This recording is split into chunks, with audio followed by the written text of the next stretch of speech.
구독, 좋아요, 알람 설정까지. 데이터 스테이션. 우리가 세 번째 교차 검증까지 진행을 해줬는데, 결측치 처리하고 스케일링 인코딩하고 교차 검증까지 해줬는데, 아직 여기서 사용되는 이 모델 있죠? 이 모델의 어떤 수학적인 구조나 이런 것들을 아직 컨트롤하지 않았어요. 그게 이제 뭐냐면 그걸 컨트롤할 수 있는 거를 우리가 뭐라고 부르냐면 하이퍼 파라미터 튜닝이라고 부릅니다. 이거를 좀 설명드릴게요. 자, 네 번째. 우리 벌써 특성공학 네 번째. 하이퍼 파라미터 튜닝. 여기에 대해서 좀 설명을 드리도록 하겠습니다. 하이퍼 파라미터 튜닝. 하이퍼 파라미터 튜닝은 뭐냐? 일단 하이퍼 파라미터가 뭔지부터 알아야 되겠죠? 여기서 이제 얘기하는 하이퍼 파라미터라고 하는 거는 아까 뭐 간단하게 설명을 드렸지만 도대체 뭘 의미하느냐? 이 하이퍼 파라미터는 뭐냐면은 알고리즘이 이제 학습을 할 때 컴퓨터가 데이터상에서 규칙을 찾을 때 알고리즘이라고 하는 수학자들이나 통계학자들이나 데이터 분석가들이 만들어 놓은 어떤 선생님이 데이터에서 규칙을 잘 찾을 수 있도록 컴퓨터를 도움을 준다라고 했었어요. 그런 애들을 이제 알고리즘이라 했었죠. 그 알고리즘이 자체적으로 고유적으로 가지고 있는 그 알고리즘 내에 수학적 구조들이 있습니다. 수학 구조. 수학 구조들이 있어요. 또는 학습을 수행하면서 이 수학적 구조들이 발생할 수도 있어요. 학습을 수행하면서 이 알고리즘에 의해서 발생하는 구조들이 있어요. 그런 것들을 다 통틀어서 하이퍼 파라미터라 불러요. 그러니까 알고리즘이 이제 데이터에 껴서 학습을 수행하잖아요. 그 학습을 수행할 때 알고리즘마다 학습을 수행하는 방식이 있을 거 아니에요. 어떤 선생님은 단어부터 외우게끔 하는 선생님도 있고, 어떤 선생님은 리스닝을 시키는 선생님들도 있을 거고, 어떤 선생님은 그냥 원어 수업을 하는 선생님도 있을 거고, 그쵸? 선생님들마다 수업 스타일이 다르듯이 알고리즘마다 다 가지고 있는 자기의 어떤 그런 이 데이터 간의 규칙을 찾을 때 가지고 있는 옵션들이 있습니다. 옵션. 그런 옵션들을 컨트롤해 줄 수가 있습니다. 그거를 컨트롤하는 작업을 하이퍼 파라미터 튜닝이라고 불러요. 그래서 이 하이퍼 파라미터라고 하는 거는 알고리즘이 가지고 있는 어떤 수학적 구조 또는 학습을 수행하면서 발생하는 어떤 여러 가지 수학적인 그런 구조들을 다 하이퍼 파라미터라고 부르고요. 이 하이퍼 파라미터 튜닝이라고 하는 건 뭐냐면은 데이터를 학습할 때 학습을 수행을 하면서 알고리즘에 의해 발생하는 여러 가지 구조들을 사용자가 통제를 해줄 수가 있습니다. 사용자라고 하는 건 우리 머신러닝 개발자를 뜻하는 거죠. 여러분들을 의미하는 거예요. 여러분들이 통제를 해줄 수가 있어요. 그러니까 과외 선생님이 오셨을 때 딱 이렇게 얘기하는 거죠. 선생님, 우리 애는 듣기가 좀 잘해요. 근데 외우는 걸 잘 못하기 때문에 듣기 위주로 수업을 해주세요. 이런 식으로 컨트롤 해주는 거예요. 선생님, 여기까지만 이제 학습을 시행해 주시면 됩니다. 선생님, 우리 애는 회화만 쓸 거니까 영어 문법 같은 것들이나 이런 것들은 안 가르쳐 주셔도 돼요. 뭐 이런 식으로 얘기를 하는 거죠. 그래서 사용자가 이런 것들을 통제를 해줄 수가 있어요. 그걸 이제 하이퍼 파라미터 튜닝이라고 부르고요. 이 통제하는 기법은 크게 두 가지가 있습니다. 이 아까 나왔던 질문인데 랜덤 서치라고 하는 통제 기법이 있고요. 다른 하나는 그리드 서치라고 하는 통제 기법이 있어요. 크게 이 두 가지의 통제 기법이 존재한다라고 보시면 되겠습니다. 랜덤 서치라고 하는 기법은 이 하이퍼 파라미터 있죠? 학습할 때 발생하는 이런 하이퍼 파라미터, 이런 파라미터를 랜덤으로 그냥 임의로 지정을 해주는 거예요. 랜덤으로 부여하여 가장 적절한 하이퍼 파라미터를 찾는 방법을 랜덤 서치 기법이라 불러요. 랜덤 서치. 랜덤 서치라고 불러요. 요런 방법. 그리고 아래에는 그리드 서치라고 하는 방법이 있죠. 이거 아까 우리가 봤던 함수죠. 이 그리드 서치는 그럼 도대체 뭐냐? 그리드 서치는 이 하이퍼 파라미터를 사용자가 사전에 지정한 대로만 주는 거예요. 사용자가 사전에 지정한 방법대로. 그리고 그 지정하는 걸 보통 범위 단위로 지정을 해줘서 그 지정된 범위의 경우의 수에 따라 부여하여 이 하이퍼 파라미터를 부여해서 가장 적절한 하이퍼 파라미터를 찾는 기법을 그리드 서치 기법이라 부릅니다.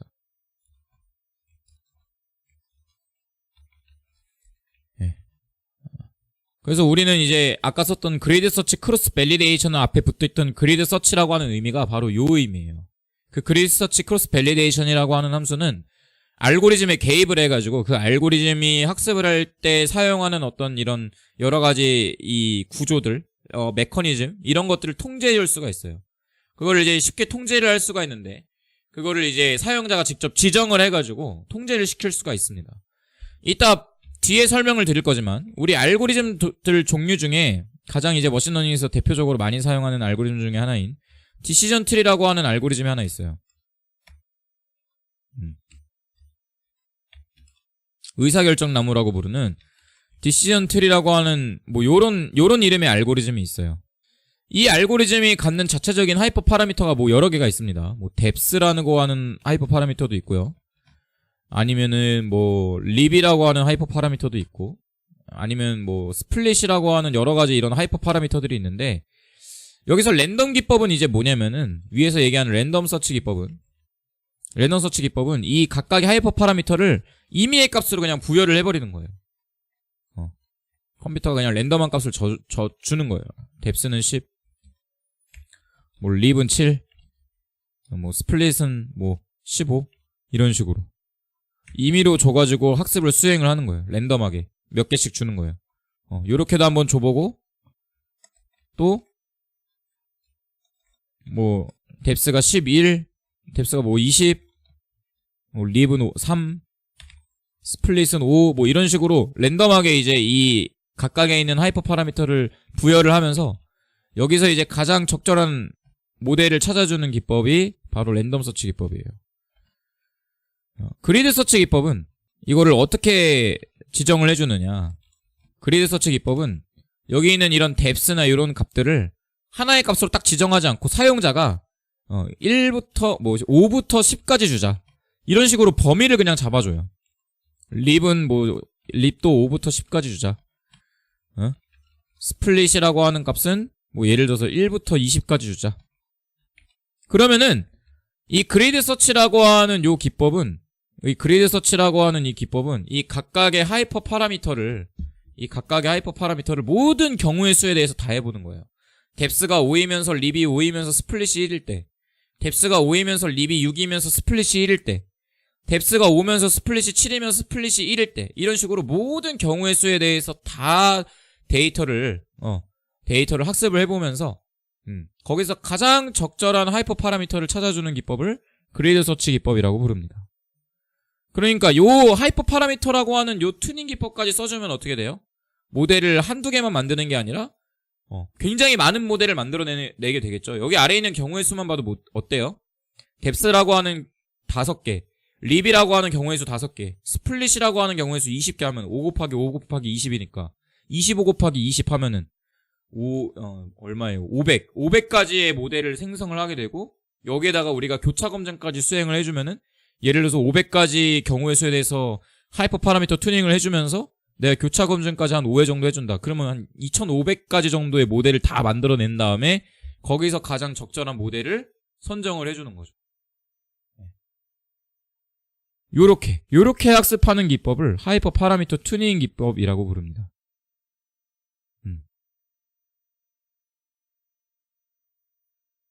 이해되시나요? 네. 요렇게. 그래서 이 알고리즘이 자체적으로 가지고 있는 어떤 이런 수학적인 어떤 구조들이나 알고리즘이 가지고 있는 어떤 값들을 사용자가 이렇게 임의로 통제를 해줘가지고 이렇게 통제를 하면 어떤 효과가 있느냐? 말릴 수가 있어. 어떤 일이 일어날 때? 오버피팅 같은 게 일어날 때 컴퓨터가 이제 예를 들면 이런 거예요. 우리 미국에서 온 그 원어민 과외 선생님을 모셔놓고 애한테 수업을 시켰더니 원어민 선생님이 너무 신나가지고 그 영어 대백과사전 책을 가져와서 학습을 시켰는데 거기서 영어 회화만 학습을 시키면 됐는데 어떤 것까지 막 학습을 시킨 거냐? 막 미국의 역사, 뭐 미 헌법의 뭐 유래 막 이런 거부터 해가지고 막 그냥 별거를 다 학습시킨 거야. 네. 그래서 이제 애 머릿속에는 막 이 모든 영어에 대한 이 데이터들이 다 들어가 있다 보니까 어떤 회화를 써야 될 관용적인 표현을 유연하게 써야 될 상황에 대해서, 즉 새로운 데이터가 들어오는 상황에 대해서 제대로 대응하지 못하고 틀려버리는 현상이 발생한다는 거죠. 그럼 이제 그 선생님을 이제 자제시킬 필요가 있는 거예요. 아, 선생님, 우리 미국의 역사나 이런 것들은 수업하지 말고 그냥 회화적인 표현들 이런 것들은 그냥 냅두고 회화적인 표현들만 학습을 해주세요. 학습을 할 때 너무 디테일하게 하지 말고 제가 지정한 범위만큼만 요렇게 한번 해보시고 요렇게 한번 해보시고 요렇게 한번 해보세요. 이런 식으로 이 통제를 해줄 수가 있어요. 통제를. 이거를 이제 하이퍼 파라미터 튜닝이라고 부릅니다. 그리고 이제 이렇게 그리드 서치라고 하는 이런 기법들을 쓰게 되면은 우리가 이런 지정한 범위에 대해서 모든 경우의 수에 대한 지정된 범위의 모든 경우의 수에 대한 모델을 모두 생성해서 학습을 수행한다라고 보시면 되겠습니다. 요거까지 한번 적용을 해볼게요. 이 하이퍼 파라미터 튜닝이라고 하는 기법까지. 지금 좀 감이 잘 안 오죠? 왜냐면은 지금 이제 확 와닿지 않는 이유는 우리가 그럼 이 알고리즘에 어떤 하이퍼 파라미터가 있는지 잘 몰라서 와닿지가 않을 수 있어요. 근데 한번 와닿게 한번 이 모델을 한번 다시 구성을 좀 해보도록 하겠습니다. 네. 그래서 우리가 불러온 데이터로 다시 한번 모델을 한번 짜볼게요. 우리 가지고 온 df1 데이터 있죠? 요걸로 이제 하이퍼 파라미터 튜닝까지 적용을 시켜서 그냥 하이퍼 파라미터 튜닝만 좀 작업을 해보도록 하겠습니다. 여기서 이제 교차 검증까지 진행을 해줬잖아요. 여기에 지금 보면 우리가 그리드 서치 크로스 밸리데이션이라고 하는 함수를 써줬어요. 그쵸? 여기서 어디 부분이 하이퍼 파라미터를 튜닝하는 부분이냐면은 바로 여기 이 부분이에요. 이 부분. 파람 그리드라고 되어 있는 부분 있죠. 파라미터 그리드. 이 부분을 이제 우리가 여기에다가 이제 우리가 모델에 들어가는 하이퍼 파라미터를 착착착 넣어주면은 여기서 이제 튜닝 작업이 일어나는 거예요. 튜닝 작업이. 네. 그래서 여기 있는 이 코드를 우리가 좀 바꿔볼 건데 어떻게 바꿔볼 거냐. 우리 이제 위에서 썼던 이 염석형과 범주형을 나눠서 처리하는 파이프 구성된 이 부분 있죠. 이 부분을 복사해서 한번 가져와 볼게요. 이 부분을 복사해가지고 그대로 복사 붙여넣기 하시면 됩니다. 그래서 하이퍼 파라미터 튜닝 튜닝해서 우리가 이번에는 좀 다른 알고리즘을 써볼 거예요. 하이퍼 파라미터 튜닝을 적절하게 해줄 수 있는 방금 예를 들었던 트리라고 하는 알고리즘을 한번 가져와 보겠습니다. 디시전 트리 클래시파이어 요걸 가져와 가지고 우리가 아까 파이프를 만들었죠? 이 파이프의 리니어 리그레이션 자리에다가 디시전 트리 리그레서죠? 디시전 트리 리그레서라고 하는 요 함수를 한번 넣어볼게요. 요렇게 실행해 주시면은 요렇게 한번 바꿔보겠습니다. 요렇게 바꿔주시고 요렇게 요 코드 하나 실행해 주시고 이건 이제 결정나무라고 하는 새로운 알고리즘이에요. 의사결정나무 알고리즘을 새로 불러와 가지고 이 알고리즘 안에 있는 수학적 구조를 우리가 통제를 해주겠다라는 거예요. 그래서 걔를 우리가 아까 위에서 만들었던 파이프 모델을 구성하는 코드를 가지고 와서 그 리니어 모델이 들어가는 부분에다가 이 디시전 트리 리그레서를 집어넣어 줄 거예요. 그냥 이렇게 바꿔주는 거죠. 그리고 이제 이 알고리즘이 가지고 있는 어떤 수학적인 구조를 이제 우리가 통제를 해줄 겁니다. 일단 간단하게 해볼게요. 일단 제가 쓰는 대로 한번 써보죠, 여러분. 하이퍼 파라미터 리스트 하이퍼 파라미터라고 이렇게 그냥 써주신 다음에 중괄호를 이렇게 써주시고 여기다가 어떻게 쓸 거냐 이 파이프 모델을 확인을 해보면은 이 디시전 트리 리그레서에 해당하는 요 이름이 있어요. 이름 디시전 트리 리그레서 요 이름을 가져와가지고 언더바 2개 아래 짝대기 2개를 해주신 다음에 여기다가 맥스 뎁스 요렇게 한번 써볼게요. 그래서 range라고 하는 함수를 써서 5부터 11까지 요렇게 한번 써보겠습니다. 그리고 하나 더 써볼게요. min samples split 해가지고 1부터 20까지 1부터 10까지만 해볼까요? 요렇게. 그럼 한번 더 써볼게요. 여기 이 이름 디시전 트리 리그레서라고 하는 이름 뒤에는 언더바가 2개가 들어갑니다. 요거 좀 주의해 주셔야 돼요. 코드가 점점 어려워지고 있죠, 여러분. 근데 어쩔 수 없다. 이게 연습이 돼야 됩니다. 레인지 5부터 11 요렇게 한번 줘볼게요. 요렇게 주고 그 다음에 우리가 아까 가져왔던 그레이드 서치 크로스 밸리데이션이라고 하는 모델에다가 우리가 위에서 만들었던 파이프 모델 넣어주고 파람 그리드라고 하는 옵션에다가 이 하이퍼 파라미터 넣어주고 그리고 교차 검증 몇 회를 할 건지까지 써주시면은 이게 이제 우리가 모델을 만들 때 구성할